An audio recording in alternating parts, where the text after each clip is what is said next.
Catraca Gospel, com o apresentador Emanuel Mendes.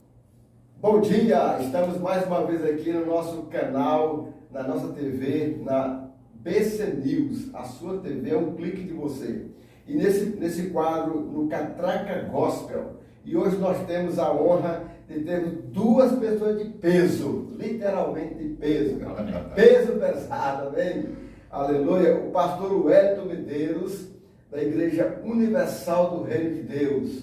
É isso aí, cumprimento a todos da BC News, Deus abençoe, tamo junto. Amém, uma igreja abençoada, amém? E o nosso amigo, o Bispo Martinho, da Nova Chance Sul, amém, Bispo Martinho? Amém, prazer, mais uma vez estar aqui com nosso amigo Emanuel, né? Amém. E com esse programa abençoado, né, para abençoar tanta gente aí, o Catraca. O Catraca Gospel. Catraca é o gira, que está em movimento, né? A vida é um movimento. Dizem que a vida, viver é como andar de bicicleta. Se você perder o equilíbrio, se você parar de se movimentar, você perde o equilíbrio, você cai. Assim é a vida, né? Hoje nós vamos falar de um assunto que eu acho tenso, muito tenso. E hoje aqui o clima está meio tenso.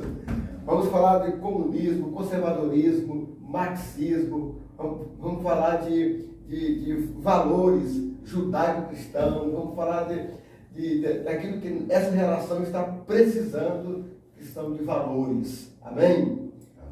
E eu vou começar uma pergunta para o Bispo Martinho. Bispo Martinho, na sua visão, o que é o marxismo cultural? Então, o marxismo cultural, na verdade, é um sistema sutil, né? É um movimento sutil e sistemático que busca manipular e mudar tudo que tem de forma direta ou indireta influência sobre uma nação, sobre um povo, né? E que exerce um poder, né? Como, por exemplo, a mídia, a educação, as artes, etc, etc. Então, que vem para manipular, né, mudar de forma sutil e sistemática esses princípios, esses fundamentos que geram ou que alimentam os valores de uma sociedade, de uma cultura, de um povo, de uma nação. Então isso é o marxismo cultural. E lamentavelmente parte de um projeto de poder maligno. Eu nem tenho medo de falar, né? É parte de um projeto, literalmente, de poder maligno para destruir, né, princípios, valores que são basilares de uma sociedade, de um sistema cultural, de uma cultura, de uma educação, de fé, né, de um povo. A gente percebe que ele vem assim como um rolo compressor, sim, destruindo. A gente vê hoje a Venezuela, a própria Argentina,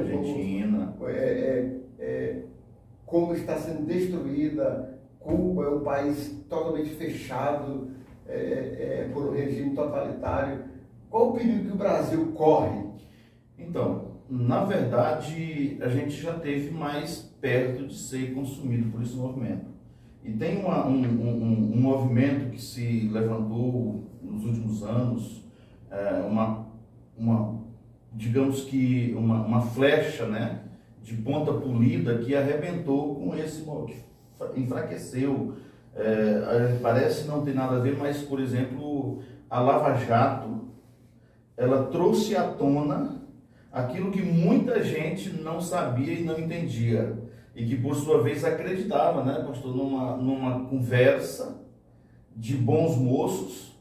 E quando eles começaram a puxar, né, a ponta do cordão, começou a se descobrir que esses indivíduos, essas autoridades, esses líderes que se falavam tão preocupados com a sociedade, com as minorias, com o pobre, com a classe trabalhadora sofredora, na verdade, usava isso e usa isso é uma característica desse movimento, para se beneficiar.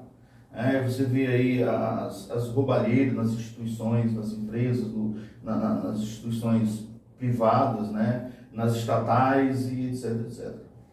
Bispo Wellington Medeiros, e Bispo Wellington Medeiros também é pré-candidato a deputado estadual. É isso mesmo. Então, existe a ideologia científica que no caso ela é representada pelo marxismo. Né? Existe a ideologia do socialismo, do comunismo real, que é o realista que foi citado aqui nos países que nós podemos ter como exemplo, né? De que não devemos aderir a esse método de governo. Né? Temos um grande exemplo na época da Alemanha, o Muro de Berlim. Aquilo ali foi o maior exemplo de que o comunismo, o socialismo, ele não resolve uma situação de uma nação. O que resolve são as pessoas se sujeitarem à cultura, se sujeitarem ao conservadorismo, né, ao fundamento cristão. Por exemplo, o Brasil hoje, como foi citado aqui pelo Bispo Martins, passou muito perto, né? Esse risco aí, de fato, nós tivemos mais perto, mas sempre existem algumas frentes que têm intervido em favor e que têm conseguido impedir de que o pior aconteça. Não aconteceu. No Brasil ainda temos a liberdade, ainda podemos, dentro da base de que o Estado ele não pode trazer ideologia, seja de gênero, seja a religião dentro da... Não é papel do Estado estabelecer a religião porque ele é laico, não é dever do Estado estabelecer ideologia de gênero, principalmente para crianças, né, primárias, enfim.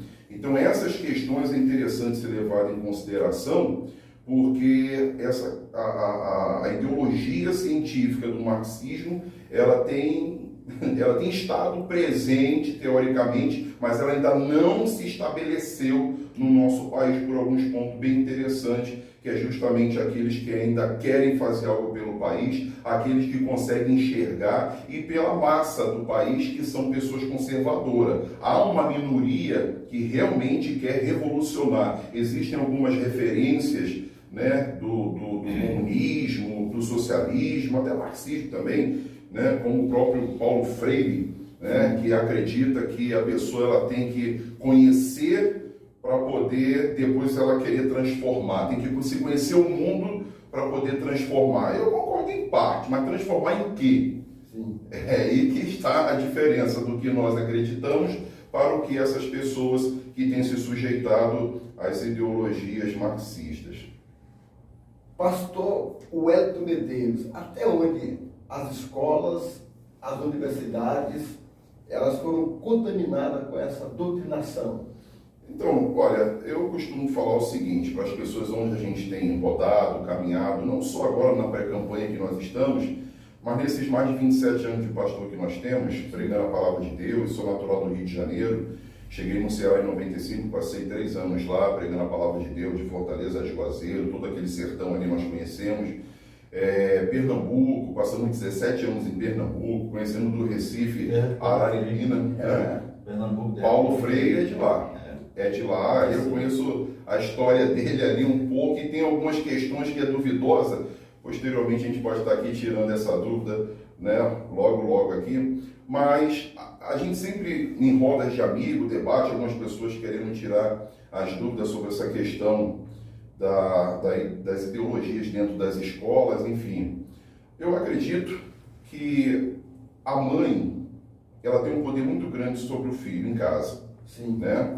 E a palavra da mãe, ela fica na cabeça do filho. Eu me lembro que quando eu ia fazer uma coisa errada, vinha na minha cabeça tudo que minha mãe falava comigo, me alertando sobre as coisas ruins da vida. Agora imagina, dentro de uma sala de aula, vamos começar pelo primário, por exemplo, até que se chegue às universidades. Dentro de uma sala de aula, eu não esqueço da minha primeira professora, por exemplo, eu não esqueço, acredito que os senhores também, a minha tia Alice. Aquela professora, dentro de casa, na minha casa, eu poderia pegar um lixo, jogar no chão, minha mãe gritar, reclamar, e eu ir para o quarto e não estar nem aí.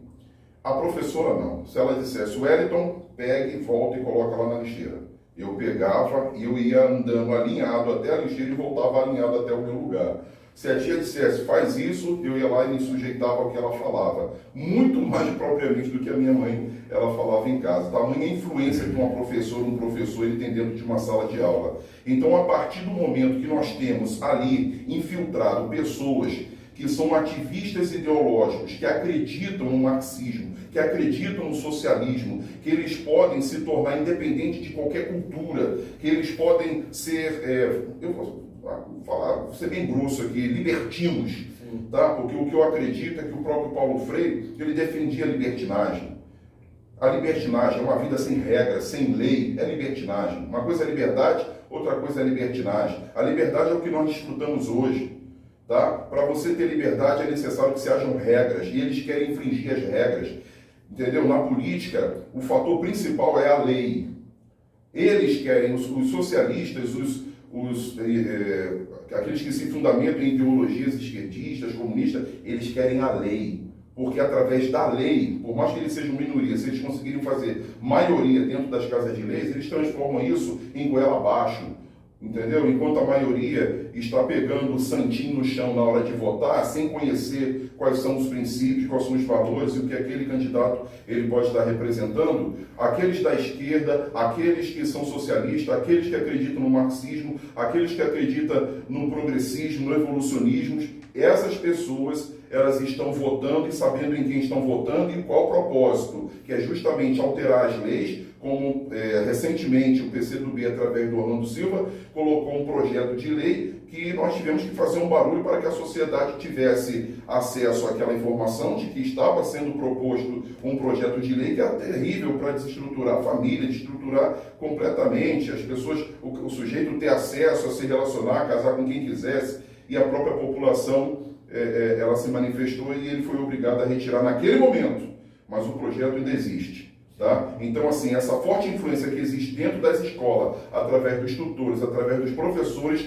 é que influencia, não todos, uma minoria, mas é uma minoria que consegue contaminar com força, entendeu? Ela consegue contaminar a cabeça dos jovens, o jovem está numa fase de desenvolvimento, seja adolescente, a criança que estuda uma primeira série, por exemplo, ela é inocente, ela é pura. Imagina um professor dizendo para uma criança, você pode ter contato com outro coleguinha do mesmo sexo, chegar para o menino e falar, pode deixar ele beijar você vai ver que é bom. A criança vai ceder, vai beijar, a tia vai perguntar, e aí, gostou? A criança vai dizer, sim, gostei, porque a tia falou que não tinha problema. Então foi uma demonstração de carinho, a criança é pura, está em fase de desenvolvimento intelectual, moral, enfim, é uma criança. Aquela criança ela vai chegar aos 10 anos, daqui a pouco um coleguinha de 14, 15 anos vai querer usar o corpo dele como se fosse uma menina, e ele vai achar normal, por quê? Porque a professora falou que não tinha problema um coleguinha do mesmo sexo tocar nele. Então é esse tipo de ideologia que a gente tem, infelizmente, lidado, enfrentado. E sem ter lei, nós já temos sofrido com isso dentro de salas de aula, através de matérias que falam sobre história, de famílias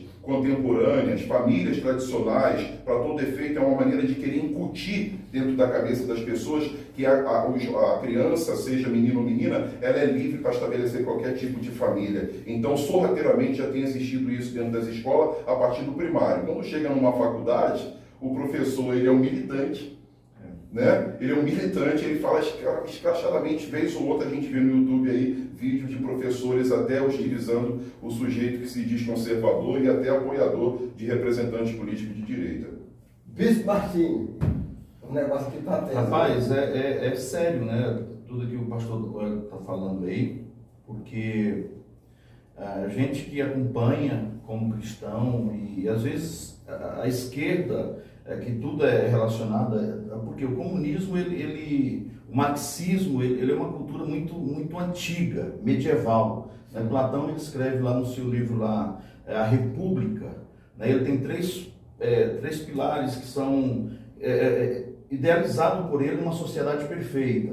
Então, abolição do Estado, da classe ou família e da propriedade privada. Ele entendia o quê? Que se anula a propriedade privada, o Estado ele faz esse intermédio aí, dentro desse campo, né, entre classes, deixa de existir conflito. O Estado, por sua vez, agora controlado por uma sociedade, ele tira os filhos da família. Né? É interessante porque muita gente pensa que isso é uma ideia de Karl Marx, mas Karl Marx ele só ampliou, né? Platão já que vinha, né? Assim como Aristóteles traz essa visão que criou as estruturas do Ocidente, né? Que é a fé judaica cristã, o direito romano e a filosofia grega, que traz essa estrutura para nós, de fazer com que a gente tenha essa resistência, né? independentemente de qual é a estratégia, a intensidade desses movimentos. Então, o que acontece? Quando a gente percebe hoje, a gente que conhece as intenções, nada disso aconteceu por acaso, né? Vai ser construído. Tudo vem sendo construído, né? Quando Karl Marx entende, ele pega e amplia essa ideia, né? Acrescenta aí algumas visões, aí a briga de classe, porque Platão ele não pregava briga de classe, né? Essa guerra. E Karl Marx então injeta uma ideia mais violenta. Antônio Gramsci já pega isso e faz uma roupagem nova e traz para dentro daquilo que o pastor está falando sobre, essa guerra, essa imposição aí, essa violência não funcionou com Karl Marx. Vamos mudar a nossa estratégia. Então vamos para dentro das escolas, vamos para dentro das universidades, vamos para dentro desse ambiente que forma o cidadão. Na tua visão, eu acho que isso separa as classes? Na verdade, essa é uma visão da esquerda, porque qual que é a visão do marxismo, por exemplo? Karl Marx entendia o seguinte: alimentando aquilo que Platão falava, o Estado assume a responsabilidade dos filhos, a família ela não tem direito dos seus filhos, o Estado ele vai educar, o Estado ele vai alimentar, consequentemente vai gerar uma cultura. O Estado tem todo o poder. Então Karl Marx pega isso e fomenta essa ideia dentro de uma concepção socialista, né? Aí o que acontece? Então, se eles pegam, eles têm acesso, por exemplo, a gente vê na universidade, a gente vê, é muito comum, é uma coisa muito comum a gente ver um jovem que nasce dentro da igreja, que os pais imprimem nele, buscam imprimir nele um caráter cristão, uma formação, uma sua cultura, né? uma ideia totalmente como se diz, conceito de família, de sociedade, de respeito, de honra, e quando ele entra para uma universidade muda, se transforma. É verdade. Né? Quantos a gente tem visto, quantos jovens a gente tem visto se transformar? Você fala assim, o que houve? Né?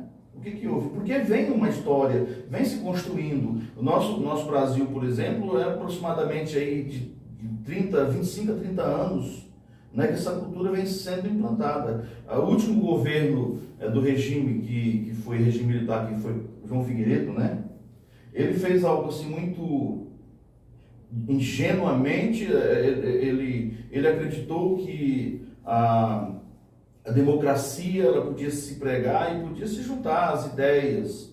Aí ele pega alguns indivíduos que fomentavam as ideias desses movimentos e traz de volta para o Brasil que estavam exilados. Né? Por exemplo, Paulo Freire, o seu principal livro, né? Que é como é que se chama? Eu esqueci agora. Literatura dos oprimidos, a pedagogia dos oprimidos. Alguns dizem até que foi um plágio. Dizem que esses movimentos são especialistas em criar falsos heróis. Né? Eles trabalham para construir na mente narrativas. São narrativas, eles trabalham com isso. Então, uma mentira falada muitas vezes vai se tornar uma verdade. Né? Então, Paulo Freire, muitos estudiosos, pesquisadores dizem, né, e o acusam de plágio, que a pedagogia do oprimido, que é o seu livro, o seu trabalho mais importante e que tornou conhecido pelo mundo, mas que ninguém adotou os seus métodos de ensino, porque ninguém acredita. Porque eu estudei em escola pública, eu não sei se você estudou, o pastor estudou, não sei que todos que estão aqui, mas se perguntar qual é o método de Paulo Freire, ninguém sabe dizer nada. Sim. Ninguém sabe o que é. Porém, esse cara se tornou o patrão da educação no Brasil sob força de lei, decreto de lei imprimido pela esquerda, por governo de esquerda. Então acabou, ele é o patrão da educação porque existe um decreto de lei que foi empurrado de goela abaixo pela brasileira, né, pela Dilma Rousseff, que diga-se de passagem, a gente percebe os discursos dela aprendido com Paulo Freire. Eu confesso, eu nunca li um livro de Paulo Freire, mas a gente pega os fragmentos dos pesquisadores que colocam ali. Então o discurso dele era muito parecido com o da Dilma, né? Aquela coisa confusa, tipo de pegar o vento, prender o vento, aquelas coisas que às vezes é até vergonhoso. né? Então, quer dizer, inclusive o governo da Dilma, ela colocou um tema, né, no seu governo, que é a pátria educadora, imagina, né? Parece algo, mas enfim. Então, quer dizer, eles pegam tudo isso e traz para dentro da escola aquilo que o pastor Wellington falou sobre a influência que exerce um professor na vida de um jovem, na vida de uma criança, na vida de um adolescente, né, que passa hoje principalmente mais tempo na escola do que em casa.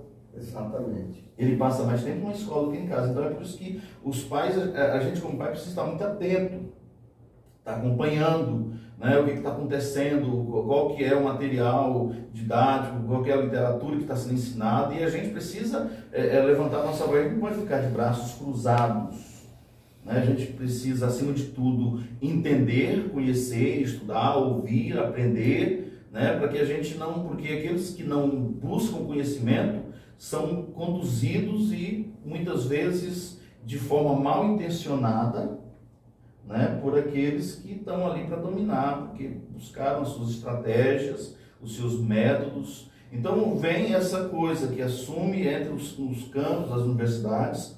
A gente vê hoje o Supremo Tribunal, né, totalmente aparelhado pela esquerda. Esses caras são fruto daquilo. São fruto dessas universidades, da USP, da UNB, etc, etc. Né? Nós temos um ministro que todo mundo sabe, até os mais bobinhos sabem que ele é militante de esquerda. Ele trabalha, ele foi cabo eleitoral de Dilma, ele faz palestra de esquerda, e assim sucessivamente. Né? Então a gente precisa ter, literalmente, esse interesse para que a gente não seja manipulado e para que a nossa família não seja destruída e os nossos valores. Maravilha! Pastor Wellington Medeiros, por que a esquerda como um todo, esse conjunto todo, ele odeia tanto os valores, os princípios judaico-cristãos? Bom, é uma pergunta muito boa, porque, olha, eu vou te dizer, Santo Agostinho dizia que se o Estado fosse igreja, resolveria todos os problemas da sociedade. Por quê? Inclusive é por isso que o cristianismo, a igreja, ela é tão odiada pelo socialismo, porque a igreja ela une as classes. Tá? Eles dizem, dentro do dialeto deles, une a burguesia. Tá? A igreja, o cristianismo une a burguesia, e é o que eles mais querem destruir, a burguesia. Né? Inclusive o Paulo Freire, ele considera que ele leva uma ideologia para dentro da sala de aula e carrega dentro dos seus livros, inclusive no livro dele, o principal livro dele, que só existe dois tipos de gente na sociedade, no mundo, que é o oprimido e o opressor. E o sonho do oprimido é se tornar um opressor. Então gira-se um ciclo vicioso que é libertar as pessoas de dentro desse ciclo que ele mesmo inventa, através dessa ideologia, né? Tipo assim, ele dificulta para poder querer vender facilidade para os jovens e fazer os jovens se tomar contra os poderes, contra a democracia, né? E acaba se sujeitando a um estado ditador. Essa é a razão. Enquanto Maquiavel acreditava, né, que o príncipe, que o governador, que o presidente, ele tinha que oprimir para poder o povo se sujeitar a ele, Santo Agostinho dizia exatamente sobre essa questão da igreja. Porque na igreja todo mundo é sujeito a algo comum, que é o Senhor Jesus, que é o sujeito maior dentro daquela instituição. Então isso acaba agregando muito, as pessoas passam a ter um certo temor e tremor na hora de agir e elas acabam se sujeitando entre a doutrina que se torna comum para todos eles. Então por isso que hoje, né, a igreja, o cristianismo sobretudo, se torna esse calcanhar de Aquiles para o desenvolvimento daqueles que são progressistas, evolucionistas, porque eles nos chamam de fundamentalistas, odeiam a Bíblia, eles querem impedir que a Bíblia adentre as bibliotecas, tá, escolares, nas faculdades, enfim, até as bibliotecas públicas. Há vários projetos de leis para poder impedir o acesso das pessoas à Bíblia. Existem países comunistas, como a própria China, tantos outros países, que eles baniram a Bíblia dentro dos seus territórios, vários países, né? Por quê? Porque a Bíblia ela vai libertar, conhecereis a verdade vos libertará. E tudo que você precisa para estabelecer a liberdade no meio de uma sociedade, você extrai de dentro da própria palavra de Deus. Então hoje, se manifesta um projeto, há uma proposição contra a família, né, contra a economia, contra, você vê que sempre é um movimento voltado por parte da igreja contra. Às vezes a igreja nem tem seus representantes. Isso. Inclusive é um pecado muito grande, é uma falta muito grande a igreja não ter seus representantes legais, mas representantes mesmo, né, igual Pilatos, que tinha boa intenção em soltar Jesus porque não via acusação nele, mas no fim das contas acabou lavando as mãos. Não é esse tipo de representante. Mas como José de Arimateia, que foi até o fim, foi lá, pegou o corpo de Jesus e guardou. O corpo de Jesus é a igreja. Nós precisamos de pessoas comprometidas com a igreja, com o corpo de Cristo, e as pessoas que hoje têm esse compromisso, elas têm sido uma verdadeira barreira contra o socialismo, contra as ideologias marxistas, enfim. Aproveitando a tua fala, pastor Weber, como pré-candidato, me fala de duas propostas tuas. Pastor Manuel, Bispo Martins e amigos que estão nos acompanhando, é necessário que num processo eleitoral você ouça as propostas dos seus candidatos. Se você não se identificar com a proposta do seu candidato, não tem por que você, ou dos candidatos, não tem por que você confiar o seu voto, porque o voto, ele parte de uma pessoa que quer ser representada, pelo menos, naqueles 4 anos de mandato que aquele candidato vai ter. Infelizmente, muitas pessoas não têm tido o compromisso de se colocar perante as pessoas com essa opção. Muitos chegam, traz ali um valor financeiro, em troca do voto daquela família, para tirar aquela pessoa daquele momento que ela está vivendo, né? Enfim, é o voto assistencialista, vamos dizer assim, que naquele momento a pessoa está precisando de um gás, está precisando que se pague uma conta de energia, uma conta d'água, e por causa daquele momento a pessoa acaba aceitando 200, 300 reais em troca do voto da família e vende o voto para um candidato que ele não conhece a proposta. E, infelizmente, nós temos tido pessoas que não representam a sociedade como deveria, porque existem eleitores que também não representam eleitores sérios, que, de fato, querem uma mudança ou querem ter pessoas que possam intermediar entre o dever do Estado e o direito do cidadão que tem pagado seus tributos de forma imposta. Inclusive, o nome é imposto do que nós contribuímos ao município, ao Estado e à União. O dinheiro que se aprova dentro da LOA, Lei Orçamentária Anual, são os parlamentares que aprovam. Mas essas leis elas têm que ser aprovadas quando elas, de fato, convergem com a necessidade da população e com o plano de governo que foi feito com aquele prefeito, com aquele governador, enfim, presidente. A partir do momento que aquele parlamentar, pastor Manuel, bispo Martins, ele aprova aquele orçamento, a partir daí é obrigação do Poder Executivo exercer o papel dele, agora é o dever do Poder Público e direito do cidadão que contribuiu no ano anterior. Sim. Desfrutar do bom serviço na saúde, na educação, na infraestrutura, na segurança e tal, em todos os setores que o Poder Público tem que prestar um bom serviço. Mas cadê o representante do povo agora para cobrar? Cadê o parlamentar que aprovou a lei orçamentária para poder conferir se o que foi orçado está chegando à ponta, está chegando no povo? Se a escola tem estrutura física de qualidade, tem um corpo de profissionais qualificado, se tem merenda com qualidade para as pessoas, ou se tem chegado, a merenda se tem chegado nas crianças, porque tem um profissional lá da nutrição que ele assina embaixo, ok? O alimento que vai chegar para as crianças. Tudo isso é se transformado em lei, né? Mas será se essa lei tem que se cumprir em favor das pessoas?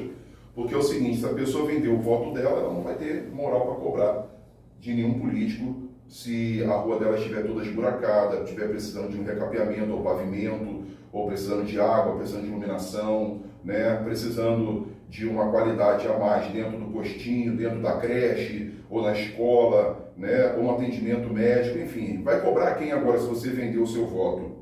Entendeu? Então, assim, a minha proposta é representar a sociedade, trazendo para ela a cidadania plena. A cidadania plena é a pessoa poder gozar de um Estado democrático. Tá? É você exercer com o seu dever, mas também ter o seu direito assistido. É a partir daí que você contempla uma cidadania plena. É quando tanto você contribui com o poder público, quanto o poder público ele dá o retorno acima daquilo que você espera. Por exemplo, eu, o senhor, o bispo aqui, os amigos que nos assistem, um dia alguém prestou um serviço para a gente que a gente ficou tão satisfeito que a gente quis dar mais do que o que a pessoa cobrou. Verdade. Não é verdade? Às vezes você, mulher que está nos assistindo agora, foi fazer o cabelo e o cabelo ficou maravilhoso, né? E no primeiro momento você achou o preço caro, mas agora você até indica para outras amigas esse cabeleireiro, considerando que vale a pena cada centavo que você pagou por aquele serviço. Por isso que a população hoje reclama que os impostos no país é muito alto, porque o serviço não tem sido de qualidade. Muito bem. Então, esse é um. Sim. Essa é a minha proposta, é representar o dever do poder público em favor do direito do cidadão. A minha proposta é representar o povo, é exercer as atribuições que o parlamentar tem que exercer, que infelizmente precisa ser exercido. Faltam pessoas que hoje estão no poder exercer suas atribuições, gozar das suas prerrogativas para poder cobrar aquilo que beneficia a população de modo geral. E também, considerando as nossas igrejas, considerando as instituições religiosas que têm feito um trabalho excepcional. Olha, pastor Manuel, bispo Martins, nessa pandemia, nós passamos por uma situação terrível. Nós vimos pessoas impotentes, pessoas que não tinham alimento para dar para os seus familiares, alguns bairros aqui de Palmas. Não vamos sair daqui não, porque eu sei que o interior é terrível. Eu vou me ater a Palmas. Fui a alguns bairros aqui, acudi a alguns companheiros, por exemplo, pastores de ministérios independentes, que são pedreiros, são pintores, são padeiros, né, são mecânicos, mas naquele momento de lockdown ele ficou sem construir uma renda para dentro do seu lar. E ele precisou de uma política de assistencialismo de companheiros. Dentro desse contexto, eu sou a favor da política de assistencialismo. Como uma pessoa que bate na tua porta pedindo um copo d'água, ali você vai exercer o assistencialismo. Mas não estabelecer isso como regra na política, dentro do nosso Estado. Nós temos é que resolver esse problema, gerar renda, gerar emprego, para a gente posteriormente tratar a questão dos impostos, diminuir e ser um país exemplar como Irlanda, como Dinamarca, como Canadá, como tantos países que a gente sabe que faz toda uma diferença justamente pelo índice de desemprego ser muito baixo. Mas eu acredito que a gente precisa valorizar essas instituições que em momento de pandemia, em momentos de calamidade, têm estendido o braço e têm ajudado essas pessoas que têm passado por situações difíceis. Nós distribuímos quase 5.000 cesta básica e isso não é nada. Nós fomos até o governador, cobramos e infelizmente a maioria dessas igrejas precisaram receber esse suporte. Infelizmente, porque é muita gente. E olha que foram dezenas e dezenas e dezenas de milhares de cestas básicas distribuídas em nosso estado. Isso representa o quê? Isso representa que a maioria do nosso povo não tem uma renda fixa. São pessoas que dependem de sair, né, e dentro da sua informalidade gerar sua renda para a sua família. Então o projeto de lei meu é justamente contribuir para essas instituições religiosas que têm feito um trabalho que a mídia não tem apresentado, não tem mostrado, mas elas precisam de um suporte do Estado, por exemplo, retirando o ICMS das suas contas de energia e água, por exemplo, para que a igreja ela possa se potencializar, investir um pouco mais, tanto na sua estrutura como em suas igrejas em municípios mais distantes, como a própria minha igreja, a Igreja Universal. Nós temos 70 templos espalhados pelo estado. Nós poderíamos ficar só aqui em Palmas, mas a gente sabe que tem gente em todo o estado precisando de ajuda, e ainda é pouco, mas ali existe uma base de apoio para aquelas pessoas dentro daquele município, daquela região do nosso estado. Então, assim, é um projeto que eu quero entrar e já quero protocolar e resolver através da lei, né? Inclusive o presidente, ele já sancionou isso, cabe agora, através de lei junto ao Palácio, a gente trazer essa isenção do ICMS nas contas de energia e água de todos os templos religiosos. Inclusive, bispo, pastor, se explica o alto índice de pastores que morreram na pandemia. né, de líderes religiosos, é porque eles foram para a linha de frente. É verdade. Não apenas um trabalho, que a gente fez muito esse trabalho de assistência, de cesta básica no Taquari, com as famílias na nossa região, né? E a gente não parou, atendendo pessoas com crise de ansiedade, depressão, síndrome do pânico, pessoas desesperadas por motivos, inclusive pela falta de alimento, Sim. por não ter condições de gerar uma renda, de sustentar sua família, e nós estávamos lá, nós não paramos. Então muitos pastores morreram nessa pandemia, exatamente porque não saíram da linha de frente. Maravilha. Bispo Martinho, então a igreja fica onde? Fala com o nosso telespectador. A Nova Chance Sul, né? A Nova Chance, olha só o nome, Nova Chance. Fica lá no Taquari, na T20, ali próximo ao posto de combustível 4 Rodas, que é na Teotônio Segurado. Estamos ali, temos culto nas quartas-feiras, né, às 20 horas, quinta-feira culto de cura e libertação, às 20 horas também, sábado rede de jovens e adolescentes às 20 horas e no domingo celebração às 18h30. Vai ser um prazer receber você que deseja nos visitar. Pastor Wellington, a igreja fica onde?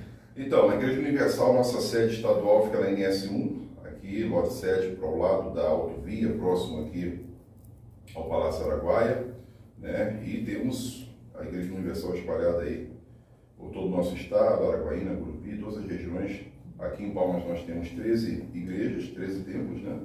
À disposição, portas abertas também, ali para que a pessoa possa encontrar a solução, a salvação, né? E ter a oportunidade de entregar sua alma para o Senhor Jesus também, assim como nós temos o ministério do Senhor, temos o ministério do Bispo Martins, e que tem nos exercido o papel que, na verdade, o Senhor Jesus nos deu como ordem, ide, e nós estamos aqui indo de acordo com o que o Senhor Jesus nos determinou. Maravilha.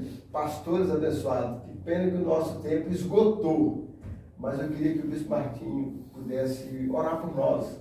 Amém. Orar por cada espectador que está nos vendo. Amém? Amém. Eu sei que o tempo já arrebentou aí, né? Não, já arrebentou. Eu queria fazer só uma observação aqui interessante sobre a política, né, da esquerda do nosso Brasil, que é o aparelhamento, né, das estatais.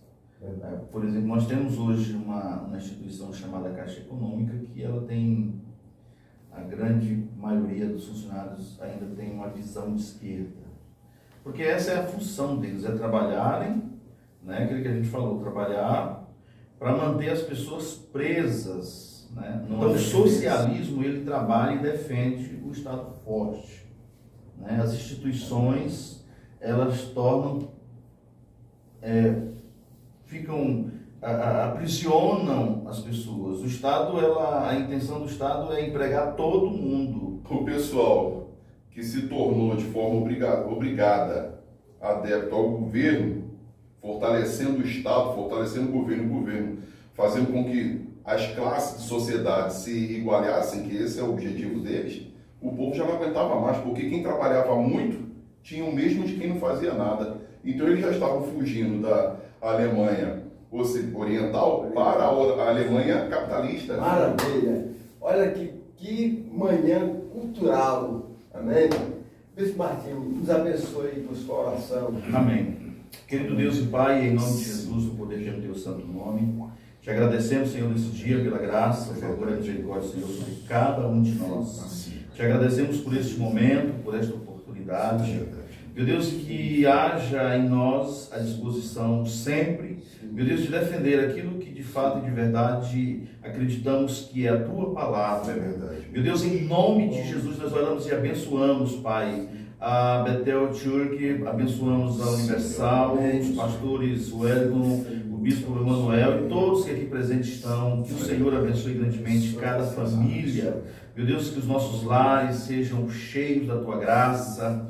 Pai querido, que a nossa sociedade seja contemplada pelas benesses e pelo favor do Senhor. Nós oramos e abençoamos as nossas autoridades constituídas. Que o Teu favor, a Tua graça e a Tua misericórdia alcance também a vida de cada um deles. Oramos, Senhor, declaramos o fim, a falência de todo espírito de corrupção, de engano, espírito corruptor sobre a nossa nação. Pai, que do norte ao sul, do leste ao oeste, do Iapoque ao Chuí, o Teu Espírito Espírito, Senhor, reine sobre a nossa nação. É o que nós te pedimos, Senhor, nessa manhã. Em nome do Pai, do Filho e do Espírito Santo do Senhor. Amém. Amém. Deus te abençoe. Até a próxima quinta-feira. Fica com Deus.